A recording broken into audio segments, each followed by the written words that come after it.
जी बेटा, हमारी लास्ट अभी पिछली क्लास में यहाँ पे इक्वेशन ऐड हुई थी कि D L over D T, ठीक है, इसमें हम D over D T R cross T, तो मैंने इसको डेरिवेट कर दिया था, आर बाहर हो गया था, पी डेरिवेट हो गया था, ठीक है, फिर पी बाहर हो गया था, आर डेरिवेट हो गया था, सही है, ये इक्वेशन नंबर 1 बन गई। उसके बाद फिर मैंने आपको ये बात बोली थी, by Newton second law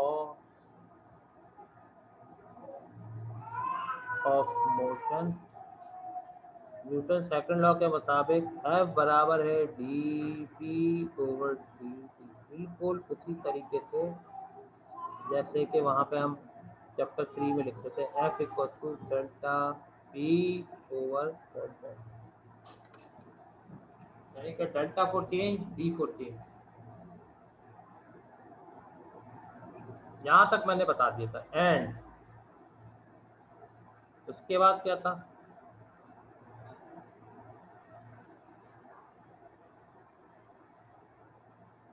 and P बराबर था एम वी के,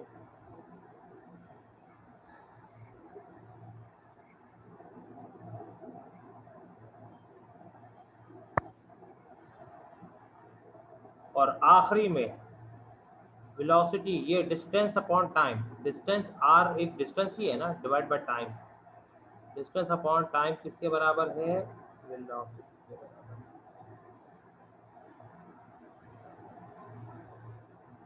याद रख, नोट कर लेना।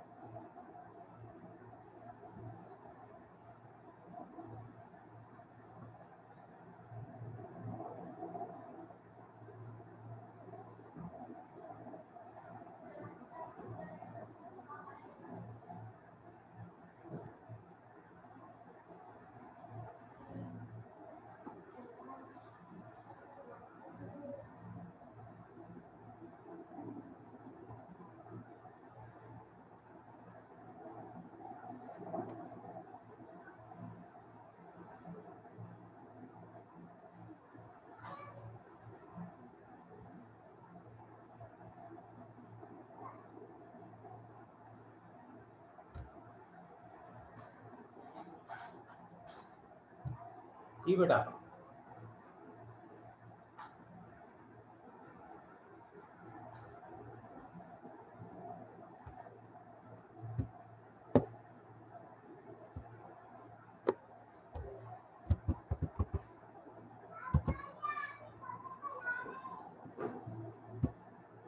अभी कर लिया आप लोगों ने? सर इस सवाल के आने के कितने चांसेस हैं? कम चांसेस है बेटा, क्योंकि क्वेश्चंस की तादाद बहुत कम है, 6 क्वेश्चन है बस सिर्फ, तो 6 क्वेश्चन है ना, तो इसलिए क्वेश्चंस की तादाद बहुत ज़्यादा चांसेस नहीं है, मतलब इसमें न्यूमेरिकल वगैरह, न्यूमेरिकल तो बिल्कुल नहीं आएगा, वो मैंने अभी देखा था, अभी आप लोग सेकेंड ईयर का भी पेपर है ना, उसमें न्यूमेरिकल तो कम आए। तो सर मतलब थ्योरी की ज्यादा तैयारी रखें? ज़्यादा एमसीक्यूज की बेटा, अभी आप सेकेंड ईयर का पेपर अगर आपने शायद देखा हो तो अंदाजा हो जाए, जी 42 देखा है। एमसीक्यूज आए हैं, और फिर शॉर्ट क्वेश्चन आंसर में भी जो है 6 करने, तो 6 में से भी जो है वो आपको डायरेक्टली पूरे, सर आपके बैग पे कौन रोज जा रहा है? इतनी इंपॉर्टेंट बात सुना रहे हैं, समझ नहीं आ रही। पेपर होगा पूछो। अभी घर पे रहता है। सर हैदन जी में पेपर्स होंगे? अब पता नहीं, मैं कुछ कह नहीं सकता हूँ, आज की जो अनाउंसमेंट आई है उसमें सेंटर बंद करवाने का, या तो कॉपी कर लिया। यस सर कर लिया। ओके, अब ये तमाम वैल्यूज आप इक्वेशन 1 में पुट करेंगे, तमाम वैल्यूज आप इक्वेशन 1 में पुट करेंगे, put values in equation 1।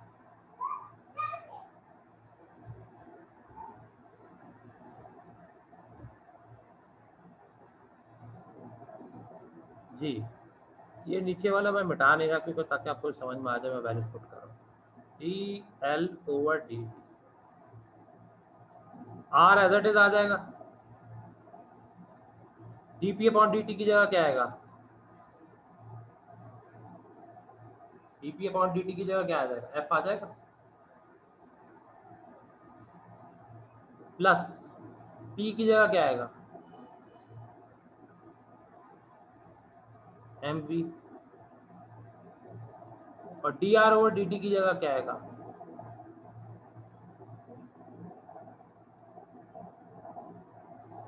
Are as it is.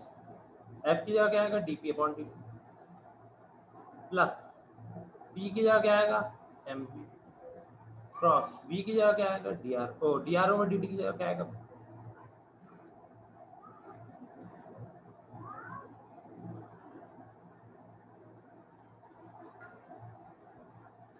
सही है, यहाँ तक क्लियर?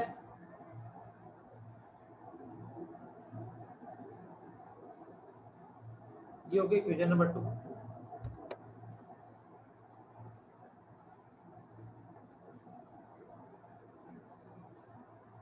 नाउ टॉर्क किसके बराबर है?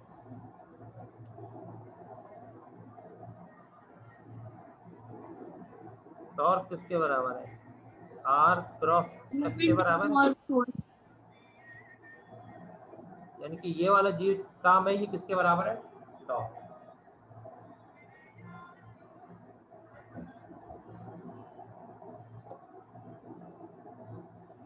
दूसरा एक चीज अब आपसे पूछूंगा, आप लोगों की तैयारी तो वैसे बहुत ही अच्छी है। ए क्रॉस ए किसके बराबर होगा? तो सेम वेक्टर्स का क्रॉस प्रोडक्ट किसके बराबर होता है? 0। यस। तो ये v क्रॉस v किसके बराबर होगा? 0। 0 के बराबर होगा।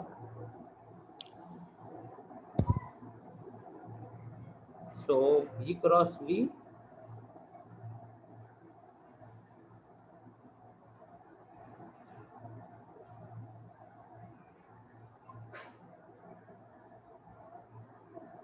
ठीक है।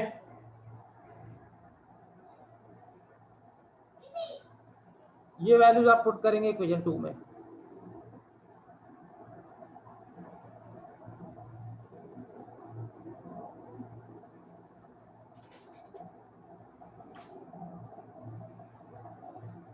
Equation 2 is this implies dl over इधर क्या आएगा? टॉर्क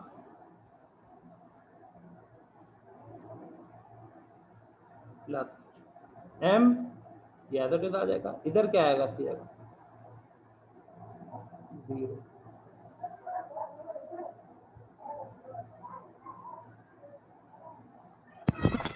सही है।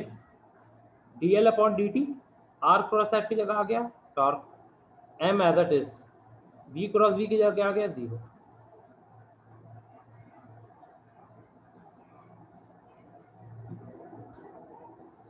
तो ये क्या हुआ? dl over dt is equals to torque।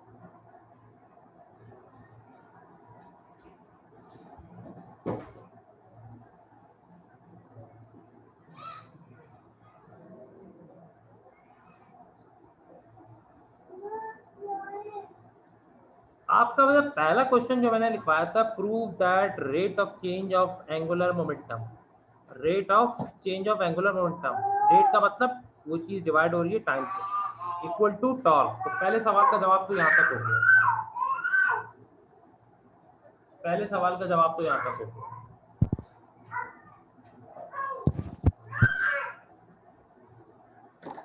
Copy करेंगे।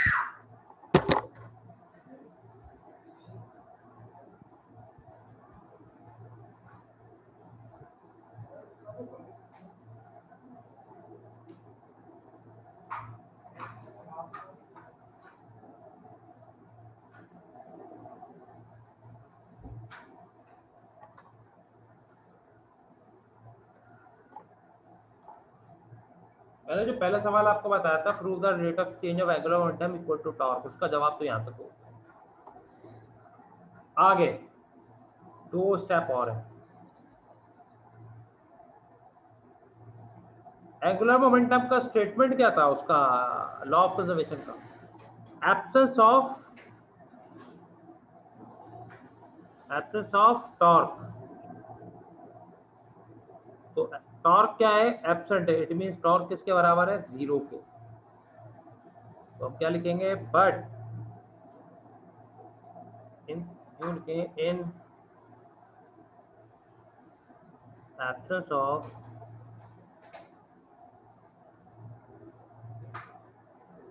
एक्सटर्नल टॉर्क, इसकी वैल्यू क्या हो जाएगी?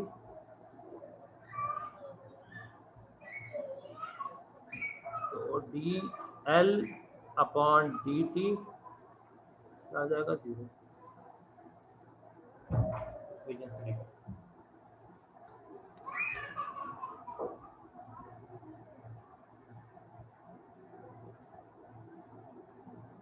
Absence of external torque, torque absent है, तो इट मींस टॉर्क की वैल्यू क्या हुई? 0। तो डी एल अपॉन डी टी किसके बराबर हुआ? 0।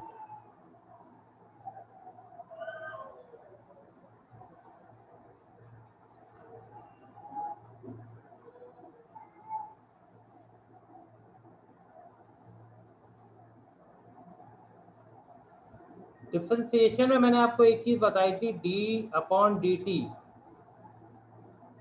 जब आप कांस्टेंट का डेरिवेटिव लेते हैं तो वो किसके बराबर होता है?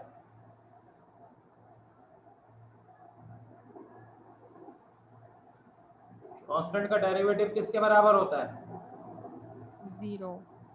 ये हो गया इक्वेशन 4। इक्वेशन 3 को और इक्वेशन 4 को मैं कंपेयर करूं,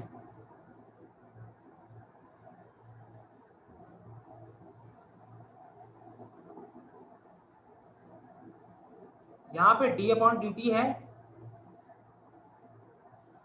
डी अपॉन डी टी, यहाँ पे भी डी अपॉन डी टी है, यहाँ 0 है, यहाँ पे भी 0 है, यहाँ क्या है?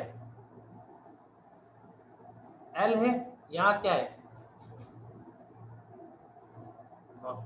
डी अपॉन डी टी, यहाँ पे भी डी अपॉन डी टी, यहाँ 0, यहाँ पे भी 0। एल एल किसके बराबर हुआ? कांस्टेंट।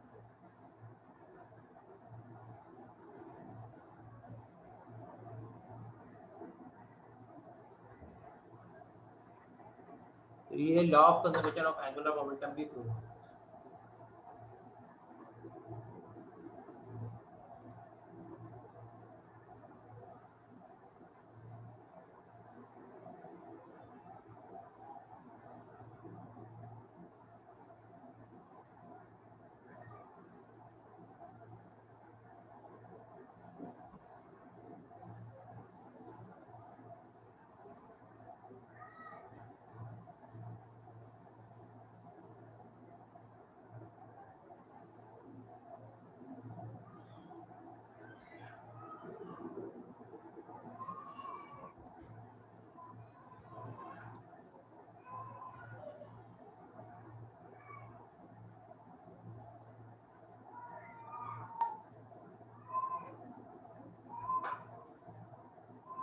Yes sir. क्लियर? तो बच्चों इस चैप्टर से जो टॉपिक आ सकता है वो नोट कर ले। इक्विलिब्रियम से सवाल आ सकता है, इक्विलिब्रियम और की कंडीशन, या दूसरा सवाल जो आ सकता है angular momentum and law of conservation of angular.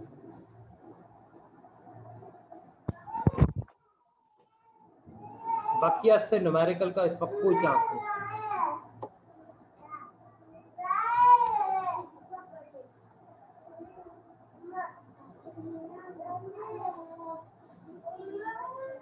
ये तो हुआ आपका बेटा कोर्स कंप्लीट। मैं अब आपको कुछ चीजें बता दूं, नोट कर लें न्यूमेरिकल के हवाले से। वैसे न्यूमेरिकल का पोर्शन इतना ज्यादा नहीं है, आपके पेपर में जो मेन हिस्सा कंट्रीब्यूशन है वो है एमसीक्यूज का। एमसीक्यूज दोबारा मैं आपको बोल रहा हूँ, अभी जो पेपर आया है वो मॉडल पेपर,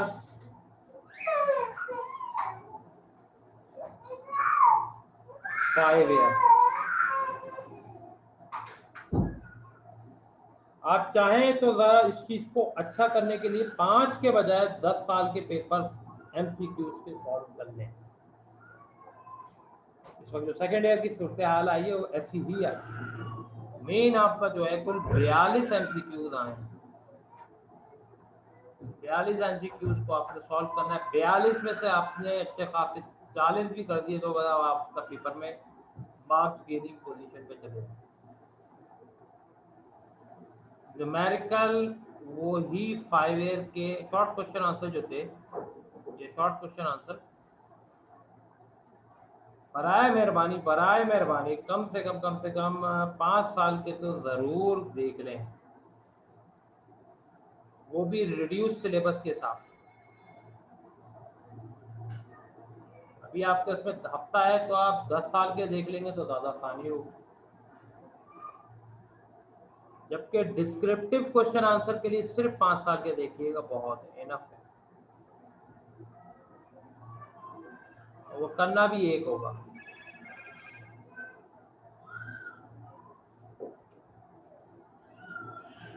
एक ही आपको अटेम्प्ट करना होगा, उस एक के अंदर 3 पार्ट होंगे, ए बी और सी।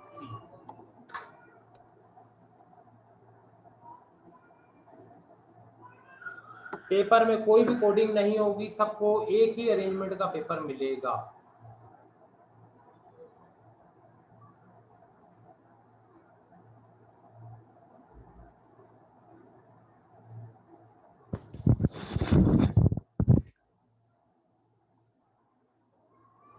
सर क्या बोल रहे हैं, दोबारा रिपीट करिएगा। मैं को दोबारा बता देता हूँ। एमसीक्यूज मॉडल पेपर 5 ईयर, बहुत अच्छा करें तो 10 ईयर कर लें। 10 मेरे ख्याल से 10 साल के एमसीक्यूज आराम से आपको 5 ईयर में अवेलेबल है। सॉल्व अवेलेबल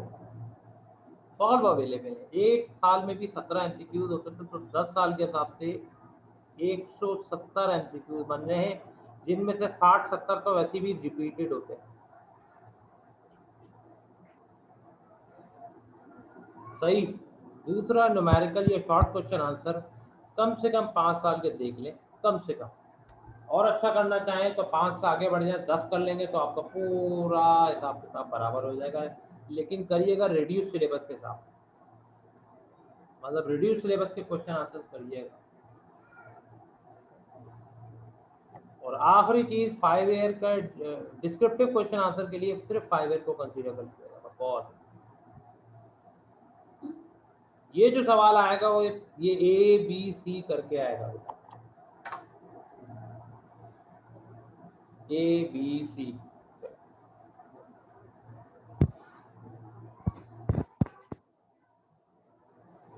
तो आप लोग, और एक ही अरेंजमेंट दी जाएगी। जैसे पहले होता था ना कोड, हर कोड का, हर पेपर का अलग कोड होता था, इस दफा ऐसा नहीं है, कोई कोड नहीं है। आपको एक ही दफा 3 पेजेस का सेट दे दिया जाएगा।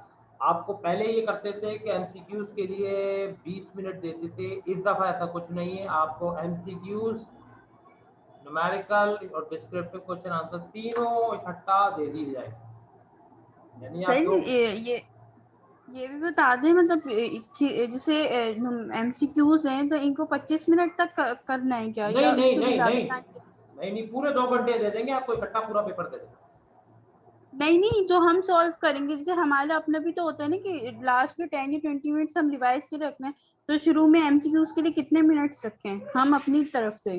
देखो बेटा, उसका सबसे अच्छा तरीका ये होता है, सबसे पहले आप ये चीज किया करें कि जो क्वेश्चन आ रहे हो ना, जो एमसीक्यूज आ रहे हो, उसको जल्दी टिक कर लें और फिर उसके आंसर फटाफट लिख के आप आगे बढ़ जाए। जो क्वेश्चन पहले आ रहे हैं वो फटाफट पहले आप कर दें। मतलब एमसीक्यूज अगर 42 में से आपको, मतलब लेट सपोज अगर आपको 35 आ रहे हैं, तो आप उसके तो आंसर फटाफट लिख के आगे बढ़े। फिर आप न्यूमेरिकल उस पे आ जाए, short question answer. Short question answer में से जितने आ रहे हैं उसको फटाफट लिख के आगे बढ़े। फिर डिस्क्रिप्टिव पे आ जाए, जितने आते हैं उसको करके आगे बढ़े। उसके बाद आए, अपना टाइम सोचने में बर्बाद नहीं कीजिएगा। वहां मैं देख रहा था, मेरी भी ड्यूटी थी, तो काफी सारे बॉयज वहां पे जो बैठे हुए थे, उन्होंने सोचने में खासतौर पे एमसीक्यूज का हाल बहुत बुरा किया। सर शॉर्ट में जो है वो कितने आएंगे? वैसे 9 आएंगे और उसमें से 5 करने होंगे। 6 करने होंगे, 6 करने। 42 एमसीक्यूज और 6 शॉर्ट क्वेश्चन आंसर करने होंगे। शॉर्ट क्वेश्चन आंसर में सारे न्यूमेरिकल नहीं होंगे, ज्यादा से ज्यादा इसमें से 3 से 4 हो सकते हैं। इसमें कोई डेरिवेशन भी हो सकती है 1 से 2, और 1-2 कोई डेफिनेशन हो सकती है, एक्सप्लेनेशन। और डिस्क्रिप्टिव क्वेश्चन एक ही आएगा, और दो आएंगे, 2 में से 1 करना होगा। एक आपको सर करना मॉडल होगा, पेपर में तो शॉर्ट और एक के भी 3 पार्ट होंगे, वो तीनों पार्ट करने होंगे आपको। हाँ, क्या बोल रही थी? ये सर मॉडल सेक्शन, पेपर में 5 शॉर्ट लिखे हुए हैं। लेकिन इधर वो जो सेकेंड ईयर का आया उसमें 6 ही करने के लिए बोले थे। सेकेंड ईयर का मेरे पास पेपर है, उसमें 6 बोले। अच्छा सर, लॉन्ग ऑलमोस्ट कितने पेजेस में लिखे, मतलब? नहीं सर, सेकंड ईयर के भी 5 ही आए हैं शॉर्ट। एक मिनट मैं दोबारा कंफर्म कर लेगा, रुक जाओ 1 मिनट।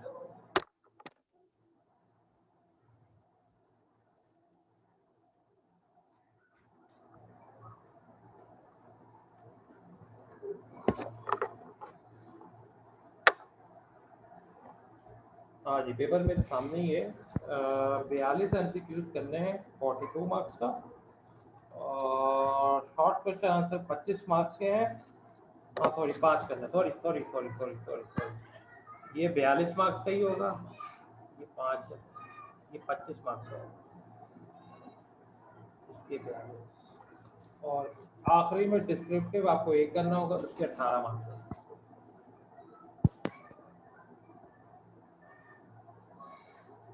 यानी कि एक पार्ट 6 नंबर का है।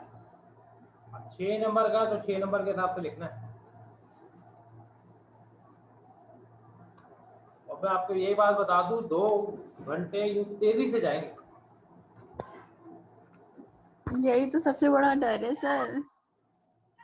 तो इसीलिए बेटा आप अपनी जो क्वेश्चन सारे कीजिएगा, और बराए मेहरबानी इतना लंबा लिखने का चक्कर में ना बैठ जाइएगा, वरना फिर आप 2 घंटे में डेफिनेटली। इन्होंने पहले पार्ट ए भी होते थे, इन्होंने बढ़ा के 3 कर दिए, 6 नंबर के किए हैं। सर लॉन्ग आएंगे हैं?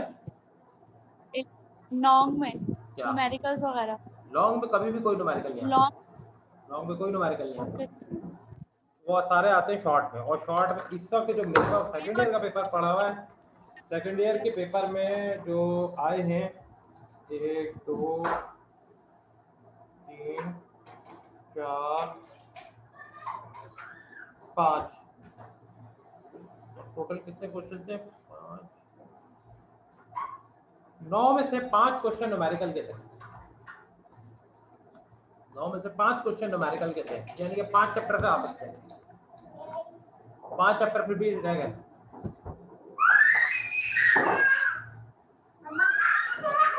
9 में से 5 चैप्टर के न्यूमेरिकल आएंगे सिर्फ बस। तो इट मीन्स आपके पास पहला चैप्टर तो छोड़ ही देना, टोटल 9 चैप्टर है न्यूमेरिकल में से।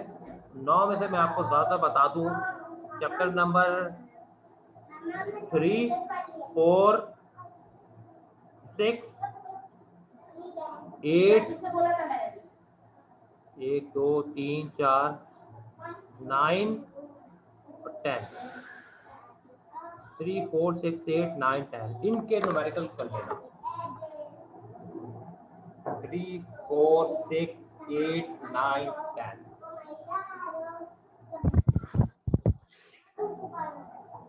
चैप्टर 7 के नहीं, चैप्टर 5 के नहीं, 1 में तो है ही नहीं, 1 में तो डायमेंशन है, वो तो एमसीक्यू से पूछी जाती है। तो मेन पोर्शन आपका ये न्यूमेरिकल्स के लिए 5 क्वेश्चन आएंगे, 9 में से 5 क्वेश्चन, तो ये 1 2 3 4 5, तो आप 3 4 6 8 9 10, ये भी तकरीबन 6 हो गए। इनमें भी ज़्यादातर चांस बचे इसके 3 4 कर लेना, ये कर लेना, ये ज़्यादा अहम है।